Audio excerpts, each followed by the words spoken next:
ಅಲ್ಲಿ ನೋಡಿ. ಹೌದು ರೀ, ಹೂ ಕವರ್ ಆಗಿರೋದ್ರಿಂದ ನಮಗ್ ಕಾಣಿಸ್ಲೇ ಇಲ್ಲ. ಇವಾಗ ಏನ್ ಹೇಳ್ತೀಯ? ಹಿಂದೆ ಮುಂದೆ ನೋಡ್ದೆ ಯಾರ ಮೇಲೂ ಆರೋಪ ಮಾಡಕ್ ಹೋಗ್ಬೇಡ.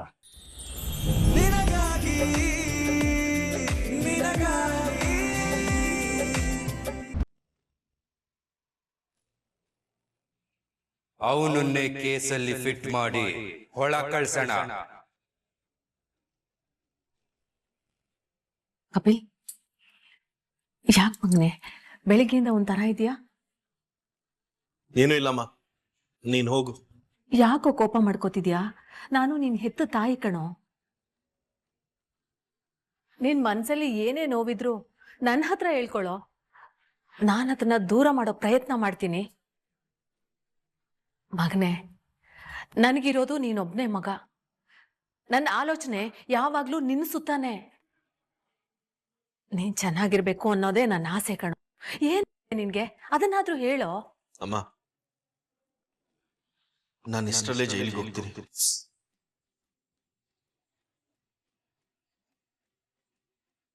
ಕಪಿಲ್, ಜೈಲಿಗೆ ಹೋಗುವಂತ ತಪ್ಪು ನೀನೇನೋ ಮಾಡಿದ್ಯಾ? ಇನ್ಕಮ್ ಟ್ಯಾಕ್ಸ್ ರೇಡ್ ಆಯ್ತಲ್ಲ, ಆ ಕೇಸಲ್ಲಿ ಪೊಲೀಸರು ನನ್ನನ್ನು ಅರೆಸ್ಟ್ ಮಾಡ್ತಾರಮ್ಮ. ಅವರು ನಿನ್ನನ್ನ ಏನಕ್ಕೂ ಅರೆಸ್ಟ್ ಮಾಡ್ತಾರೆ? ನೀನೇನ್ ಕಂಪನಿ ಸಿಇಒನ ಇಲ್ಲ ಓನರಾ? ಸರಿ, ಅದ್ಯಾವುದೇ ಕಾರಣ ಆಗಿರ್ಲಿ, ನಿನ್ನನ್ನ ಅರೆಸ್ಟ್ ಮಾಡ್ತಾರೆ ಅಂತಾನೆ ಅನ್ಕೋ. ನಿಮ್ಮ ಅಣ್ಣ ರಾಣ ನಿನ್ನನ್ನ ಬಿಟ್ಬಿಡ್ತಾನೇನೋ? ಅಯ್ಯೋ, ಅವನಿಂದಾನೇ ನನಗ್ ಪ್ರಾಬ್ಲಮ್ ಆಗ್ತಿರೋದು. ಹೇಳ್ಕೊಳಕ್ ಆಗ್ತಿಲ್ಲ, ಬಿಡೋಕ್ ಆಗ್ತಿಲ್ಲ ನನ್ಗೆ. ರಾಣನ್ಗೆ ನೀನು ಅಂದ್ರೆ ಪ್ರಾಣ ಕಣೋ. ಅವನು ನಿನ್ನನ್ನ ಯಾವತ್ತೂ ಬಿಟ್ಕೊಡಲ್ಲ. ನೀನೇ ಸುಮ್ನೆ ಏನೇನೋ ಅನ್ಕೊಂಡು ಹೆದರ್ಕೋತಾ ಇದೀಯ. ಏನೂ ಆಗಲ್ಲ, ಧೈರ್ಯವಾಗಿರು ಆಯ್ತಾ?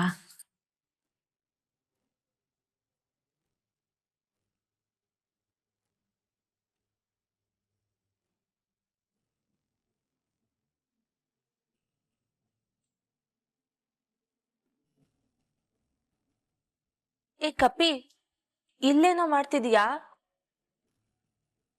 ಪೂಜೆಯಲ್ಲಿ ಎಲ್ಲರೂ ದೇವ್ರನ್ನ ಬೇಡ್ಕೊಂತ ಇದ್ರೆ ನೀನ್ ಮಾತ್ರ ಸ್ಟ್ಯಾಚು ತರ ನಿಂತ್ಕೊಂಡಿದ್ದೆ. ಯಾಕೆ? ನಿನಗ್ ದೇವ್ರಲ್ಲಿ ನಂಬಿಕೆ ಇಲ್ವಾ? ಅಷ್ಟಾಗಿಲ್ಲ.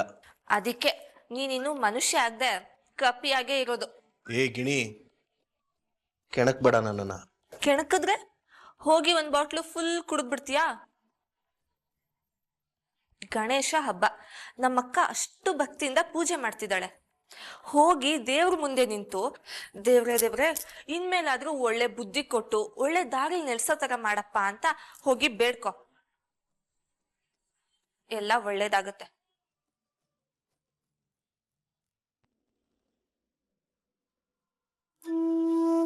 ಗಿಣಿ ಹೇಳ್ತಾ ಇರೋದು ಕರೆಕ್ಟ್. ಇಷ್ಟು ವರ್ಷ ಅಣ್ಣ ಅಣ್ಣ ಅನ್ಕೊಂಡು ಒಬ್ಬ ಮೋಸ್ಗಾರನ ನಂಬಿಟ್ಟೆ. ಇನ್ಮೇಲೆ ಅದು ಯಾರನ್ನು ನಂಬದೆ ನನ್ನ ದಾರಿನ ನಾನೇ ನೋಡ್ಕೋಬೇಕು. ಮುಖ್ಯವಾಗಿ ಅರೆಸ್ಟಿಂದ ಆ ದೇವರೇ ನನ್ನನ್ನು ಕಾಪಾಡಬೇಕು.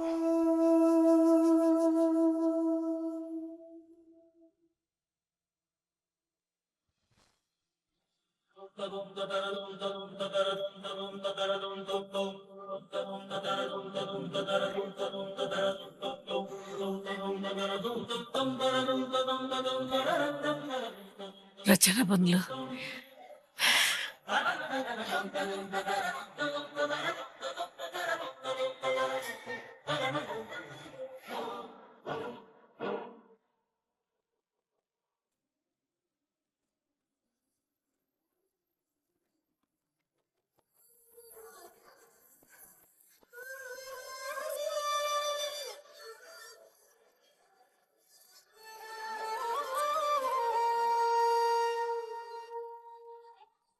ಅತ್ತೆ, ನಾನು ನಿಮ್ಮ ಪರವಾಗಿ ಸ್ವರ್ಣಗೌರಿ ವ್ರತ ಮಾಡಿದೆ.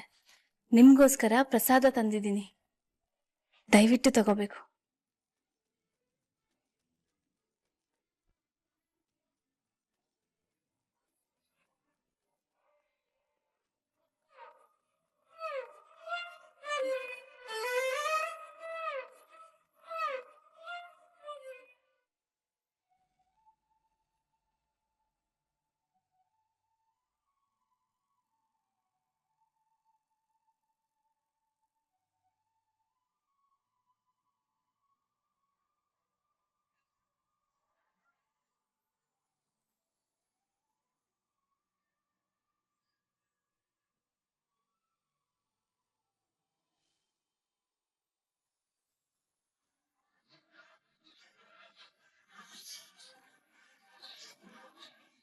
ಆಹಾ, ಎಷ್ಟು ಚೆನ್ನಾಗಿದೆ.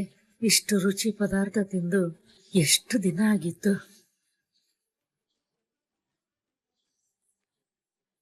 ಬಹಳ ಸೊಗಸಾಗಿದೆ.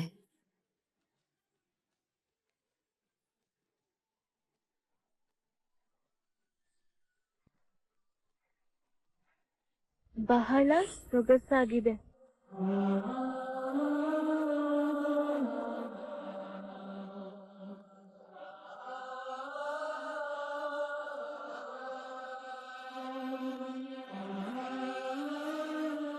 ಇವತ್ತು ಯಾಕೆ ನೀನು ನನ್ನ ಜೊತೆ ನೇರವಾಗಿ ಮಾತಾಡ್ತಿಲ್ಲ?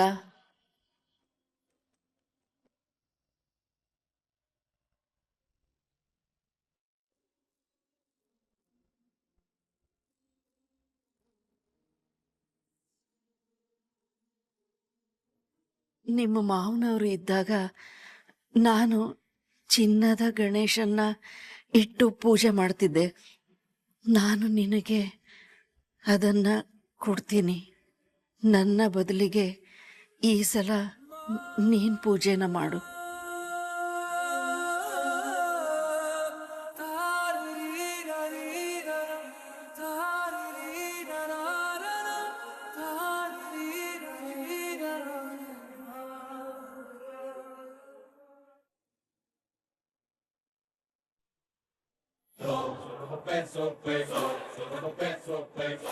ಚಿನ್ನದ ಗಣೇಶ ಕಾಣ್ತಿಲ್ಲ. ಅದನ್ನೇ ಇಟ್ಕೊಂಡು ಈ ಮನೆಯವ್ರು ಅದೇನೇನು ಗಲಾಟೆ ಮಾಡ್ತಾರೋ ಅಂತ ಭಯ ಆಗ್ತಿದೆ. ಪರಿಹಾರವಾಗಿ ಏನ್ ಮಾಡೋದು ಅಂತ ಅತ್ತೆನೇ ಕೇಳ್ತೀನಿ.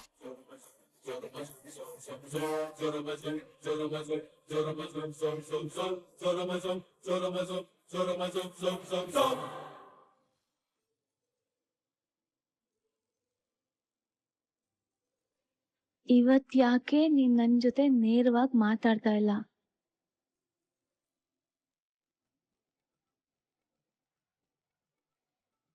ನಿಮ್ ಮಾವನವರು ಇದ್ದಾಗ ನಾನು ಚಿನ್ನದ ಗಣೇಶನ್ನ ಇಟ್ಟು ಪೂಜೆ ಮಾಡ್ತಿದ್ದೆ. ನಾನು ನಿನಗೆ ಅದನ್ನ ಕೊಡ್ತೀನಿ. ನನ್ ಬದ್ಲಿಗೆ ಈ ಸಲ ನೀನ್ ಪೂಜೆನ ಮಾಡು.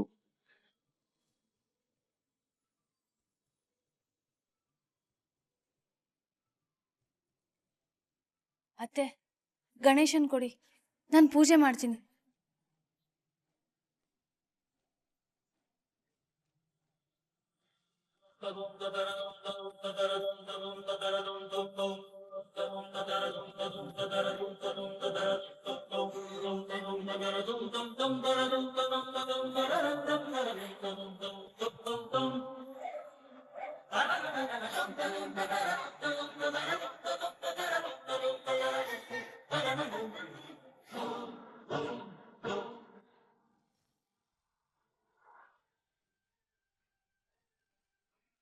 ಅತ್ತೆ, ಗಣೇಶನ್ನ ಕೊಡಿ, ನಾನು ಪೂಜೆ ಮಾಡ್ತೀನಿ.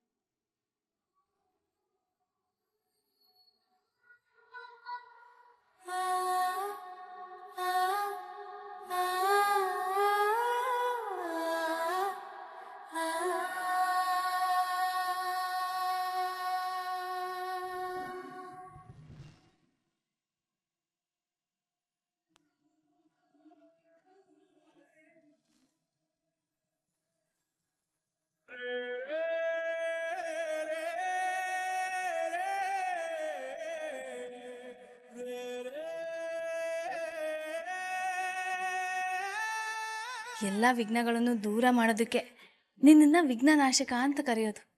ನಿನ್ ದಯೆ ಹೀಗೆ ಇರ್ಲಿ ಗಣೇಶ ನನ್ನ ಮೇಲೆ.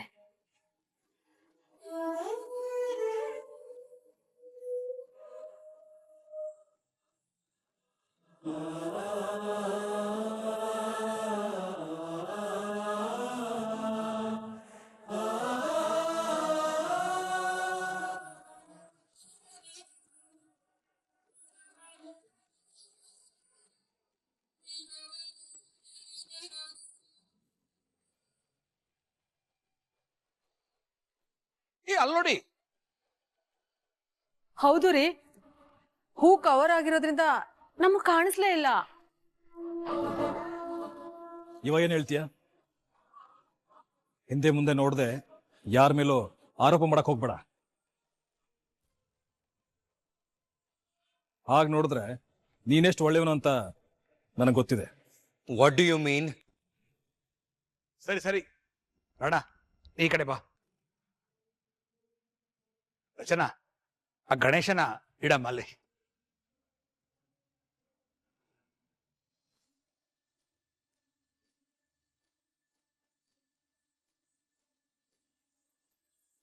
ಗಣಪತಿ ಜಗಕ್ಕೆ ನೀನೆ ಗತಿ, ನಾನು ಮೂಢಮತಿ, ಆಲಿಸು ಸಂಕಷ್ಟ ಸ್ತುತಿ, ಇರಿಸು ಸಂಕಷ್ಟ ಸ್ಥಿತಿ. ಗಣಪತಿ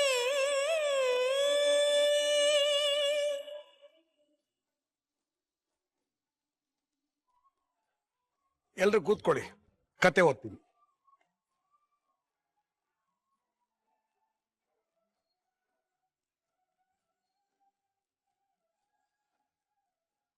ಅಲ್ಲ, ನಮ್ಮನೆ ತರದ್ದೇ ಚಿನ್ನದ ಗಣೇಶನ ಈ ರಚನಾ ಹೇಗ್ ತಂದಿಟ್ಲು? ಪದ್ಮಜ ದೊಡಮ್ಮ ಹತ್ರ ಈ ತರದ್ ಗಣೇಶ ಏನಾದ್ರು ಇತ್ತ? ಇವಳು ಹೋಗಿ ತಗೊಂಡ್ಬಂದ್ಲ. ಬಾಗಲ್ನ ನಾವು ಲಾಕ್ ಮಾಡ್ಕೊಂಡ್ ಬಂದಿದ್ವಲ್ಲ, ಮತ್ ಹೇಗ್ ತರೋದಕ್ ಸಾಧ್ಯ? ಇಷ್ಟು ದೊಡಮ್ಮಂಗೆ ಇವಳನ್ ಕಂಡ್ರೆ ಆಗಲ್ವಲ್ಲ, ಮತ್ ಹೇಗೆ?